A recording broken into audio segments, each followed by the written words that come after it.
We picked up this piece from a neighbor and it was filthy. It was sitting outside. It was dusty and it was dirty and the iron had faded and there were cobwebs and spider webs all over it.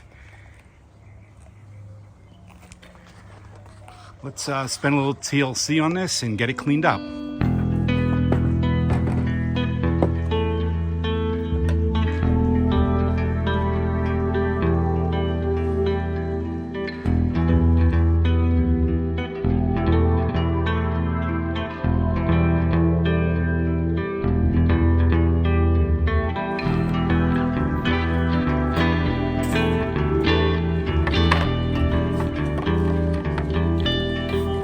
We use Super Clean for just about everything around the suburban DIY.